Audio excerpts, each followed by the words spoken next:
नोटें, या ये जो आप दूसरी नोट दे रहे हैं उसके भी बन गए। इसका दोष जनता को कहाँ है? ये तो आपकी अकर्मण्यता है, जी आप उसको तो दूर कर नहीं रहे हैं और आप जनता को परेशान कर रहे हैं। आप सोचिए, हम लोग सुन रहे थे, मोदी जी कह रहे थे कि केवल मुझे 50 दिन का टाइम दीजिए, मैं आपको वादा करता हूँ कि मैं उसको आप फल को प्रदान करूँगा, देश को स्वच्छ बनाऊँगा, आपको सुख प्रदान करूँगा। प्रश्न ये है कि जो जीवित हैं उनको तो आप फल दे देंगे, लेकिन जो 64 लोग मर गए उनका परलोक में आप सुख देंगे, इस लोक में देंगे? ये आपने क्यों किया? हमने इमरजेंसी देखी, उसमें लोग जेल गए थे फिर मरा कोई नहीं था। उन्होंने उदाहरण दिया कि किरासन के लिए भी कतार लगाते थे आप, और नमक के लिए वो कतार लगाते थे, राशन के लिए हाँ, और जो गिरी रात लगाते थे। तो उसकी जो कतार लगाते थे उससे कोई मरता नहीं था। ये कतार जीवन मरण के प्रश्न की थी कि कल हम खाएंगे क्या, हमारा व्यवहार कैसे चलेगा। उन्होंने ये बात कही थी कि मोदी जी ने ये वादा किया था कि मैं अब जो महंगाई है उसको कम करूँगा, और यही लोगों को बताकर उन्होंने लोगों से मत लिया, आपकी दाल महंगी है, आज आपकी अमुक वस्तु महंगी है। तो अगर वो सस्ती हो जाती तो 500 और 1000 के नोट की जनता को जरूरत ही न पड़ती। महंगाई आसमान पर चली जा रही है, बिना 500 के और 1000 के नोट की कोई चीज़ मिलती नहीं है। व्यवहार में वही था और उसी को आपने रोक दिया तो जनता परेशान हो गई। तो ये उन्होंने गलती की है। महाराज जी, आज पूरा 1 महीना हो गया सरकार के फैसले को, क्या लगता है कितना बदलाव आया? लोगों को परेशानी कम हुई कि अभी भी परेशानी है? ये हम आपको ये बता दें, जी जी अभी तो केवल नोटबंदी की बात थी, अब इनका परिवर्तन हो गया। जी अब वो कैशलेस सोसाइटी की तरफ आ गए कि अब नोट की जरूरत ही नहीं पड़ेगी। सब लोग अपना धन बैंक में जमा करेंगे और अपने मोबाइल से उसका व्यवहार करेंगे। तो आपकी नोटबंदी का कोई अर्थ ही नहीं है, पहले ही आप कैशलेस कर देते, और ये संभव नहीं है। आप बैंक के द्वारा कार्य करना चाहते हैं, बैंक में भी भ्रष्टाचार अगर हो जाए तो जनता कहाँ जाएगी? आप देखिए, अभी बहुत से बैंक के कर्मचारियों पर मुकदमा चल रहा है, सस्पेंड हो गए हैं। तो क्या आपके पास प्रमाण है कि वो फिर भ्रष्टाचार नहीं करेंगे? मनुष्य के पास यदि मुद्रा रहती है तो वो अपनी इच्छा से उसका विनियोग करता है। संकट में उससे वो मुद्रा ही काम में आती है। ये माना जाता है कि जो विद्या हमारे कंठ में है और जो रुपया हमारे गांठ में है, वक्त में वही काम में आता है। कंठ विद्या गांठ धाम, वक्त में आए यही काम। तो आपने दोनों चीज तुम्हारा जी मतलब रख दिया। आप जनधन योजना के द्वारा जिन लोगों को नोट दिलाए हैं, वो नोट कुछ दिनों के बाद अपने आप समाप्त हो जाएंगे। और सुना तो ये जाता है कि जो नए नोट 1000 के लिए जा रहे हैं कुछ 3 साल के बाद स्वयं ही शून्य हो जाएंगे, उनका चित्र ही नष्ट हो जाएगा, वो कागज नहीं हो जाएंगे। ये क्या कर रहे हैं आप देखिए कितनी खराब बात है कि हर नोट में ये लिखा था कि इस नोट के बदले धारक को हम देने के लिए वचनबद्ध हैं। आपने वचन बदल कर दिया। आपने ये कहा आधी रात के बाद 1000 और 500 के नोट कागज़ के टुकड़े हो जाएंगे। अगर वो कागज़ के टुकड़े हो गए तो फिर आप 2000 रुपये क्यों दे रहे हैं? अब एक बात पर कायम रहिए, जी जी कागज के बदले आप 2000 का 2000 का रुपया प्रत्येक को देकर सरकारी खजाना लुटा रहे हैं।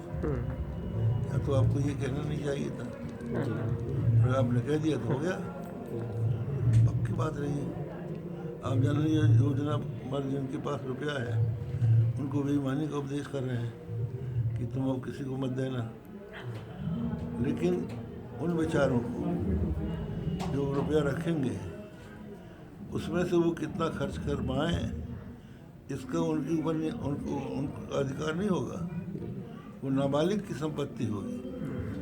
जैसे नाबालिग की संपत्ति होती है, उस नाबालिग के हाथ में तो नाम पर तो रहती है, लेकिन ऑपरेट उनके अभिभावक करते हैं। तो बैंक में जो भी संपत्ति होगी वो जिसके नाम पे भी होगी, लेकिन उसका ऑपरेट सरकार करेगी, वो नियंत्रण कर देगी। आज आपने देखा होगा कि तुम्हारा रुपया है लेकिन तुम शादी के लिए केवल 2500 ले सकते हो, रोक दिया तो हमारे हाथ में वो कहाँ है? बैंक में जाते ही सरकार के नियंत्रण में चला गया। तो ये एक तरह से जनता की स्वतंत्रता का हनन हो रहा है। और लोकतंत्र में व्यक्तिगत स्वतंत्रता मुख्य होती है। अगर वो हर ली जाती है तो फिर अधिनायक तंत्र, जिसको डिक्टेटरशिप कहते हैं, वो आ जाता है। इस रास्ते पर मोदी हम लोगों को न ले जाए, इसके लिए सावधान होना चाहिए। है कि संविधान से बड़ा कुछ नहीं हो सकता है। तो जो इनका जो शरीयत का कानून है वो महिलाओं पर क्रूरता कर रहा है। सवाल ये है, जी शरीयत की जहाँ तक बात है, शरीयत हमारी भी थी। हमारी स्मृतियों के अनुसार कानून बना था, पिंडम दत्वा धनम हरेत। जो पिंडदान का अधिकारी है वही पिता की संपत्ति का अधिकारी हो सकता है।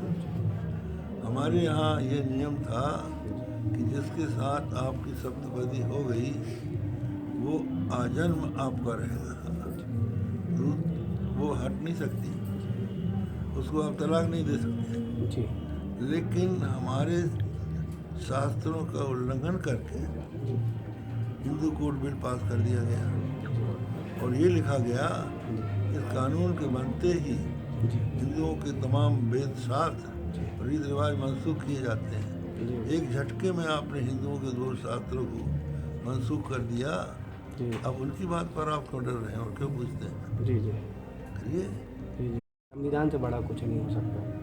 संविधान के संबंध में हम कोई बताना चाहिए। जी जी इस प्रसंग की तो बात अलग है, जी जी लेकिन दूसरे प्रसंग की बात यह है कि भारत का जो संविधान है वो पाकिस्तान में नहीं चलता, परलोक में, वो अमेरिका में नहीं चलता, फ्रांस में नहीं चलता, परलोक में कैसे चलेगा? यमराज के यहाँ कैसे चलेगा? वहाँ तो धर्म की बात, हमारे धर्मशास्त्रीय संविधान है वो चलेंगे। तो ये बात हमारे बारे में है, उनके यहाँ तो एक अन्याय है। जी जी मतलब 3 तलाक जो शरीयत में है वो अन्याय है। अन्य है और वो महिलाओं के साथ अत्याचार है। जी ये बात हम बहुत जानकारी लेने की है जी जी कि हर आरएसएस का स्वयंसेवक, जी जी जी राष्ट्रीय स्वयंसेवक जी जी जी आषाढ़ की पूर्णिमा को जी भगवा को अपना गुरु मानकर जी उसकी पूजा करके उसको दक्षिणा देता है, जी देता है ना। जी जी तो जो भगवा को अपना गुरु मानता है, क्या वो गोमांस खा सकता है? मनमोहन सिंह वैद्य कहते हैं जी जी अरुणाचल में हमारे 3000 स्वयंसेवक जी जी गोमांस खाते हैं और हम खान पान के संबंध में किसी को कोई नियंत्रण नहीं करते। जी तो एक प्रश्न हिंदुओं के दिल में पैदा हो गया है जी जी कि जो भगवा को अपना गुरु मानता है जी जी वो स्वयंसेवक अगर गोमांस खाता है जी जी तो वो कैसा गुरु भक्त है? ये आप दिखा सकते हो? केंद्र सरकार द्वारा हज़ारों 500 के नोटबंदी का ऐलान का आज पूरा 1 महीना हो गया है। इस 1 महीने में देश की जनता ने बहुत सारी परेशानियां झेली, व्यापारियों ने को परेशानियां होनी पड़ी, लेकिन 1 महीने बाद अब स्थिति क्या है, ये काफ़ी बड़ा सवाल होता है कि कितनी परेशानियां किस हद तक कम हुई हैं। हमारे साथ शंकराचार्य जी मौजूद हैं, हम जानेंगे। नोटबंदी एक बड़ा फैसला था और इस फैसले के बाद आज पूरा 1 महीना बीत चुका है, कितना फ़र्क आप देखते हैं देश की जनता की? हम लोग तो जनता के बीच में रहते हैं। एक तो किसानों की जो बुआई है वो इससे बाधित है, और अगर बुआई हुई है तो बिना खाद के उन्होंने बो दिया, इसका असर फसल पर पड़ेगा, उत्पादन कम होगा। और वो किसान भारत का सर्वाधिक है, देश कृषि प्रधान है, और उसके पास काला पैसा नहीं है। तो कहीं ना कहीं ये जो फैसला था केंद्र सरकार का, वो उन गरीबों किसानों के हित में नहीं रहा। बिल्कुल नहीं रहा, उल्टा रहा, अहित में रहा। हाँ, एक चीज़ और भी है, वो ये है कि काला धन, काला ब्लैक मनी जिसको कहते हैं, काला धन हमारे संसार के लोगों में, सामान्य लोगों में ये है कि जो पैसा ठगी से, जो पैसा हत्या से, चोरी से, डाके से, बेईमानी से अर्जित की जाती है, उसको लोग काला धन कहते हैं, और काले धन से लोग नफरत करते हैं। तो जब मोदी ने कहा कि हम काला धन मिटाएंगे, तो लोगों ने ये समझा कि जो चोरी, डाका, हत्या, लूट से पैसा लोगों ने इकट्ठा कर दिया है, उनका धन ये खत्म करेगा। लेकिन यहाँ गरीब जनता परेशान है। लेकिन इसमें क्या हुआ कि इन्होंने काला धन का मन में अर्थ रखा था, इसका टैक्स नहीं चुकाया गया। आज देश में एक बड़ा मुद्दा छाया हुआ है, जो मुस्लिम समुदाय में 3 तलाक का जो मामला है।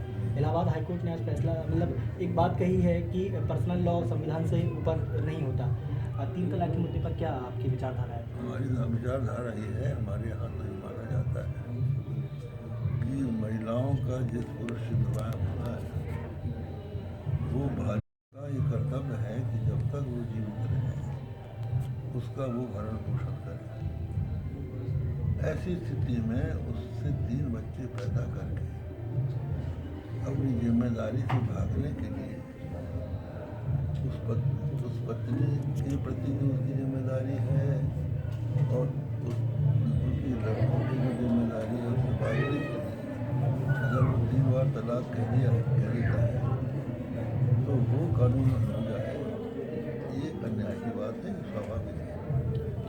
संविधान की बात अलग है, नैतिकता की बेनती है। हम लोग तो खैर दूसरे धर्म के हैं, लेकिन नैतिकता की दृष्टि से इस कानून को रख दिया है। तो शंकराचार्य इस पर कार्रवाई होनी चाहिए। कैमरामैन महावीर के साथ दुर्गेश कुमार टीवी। और बहुत सारे मुद्दों पर चर्चा करते रहा है अभी 1 वर्षों से। आज उसको 1 वर्ष पूरे हो चुके हैं। आपका छोटा सा आशीर्वाद चाहता है।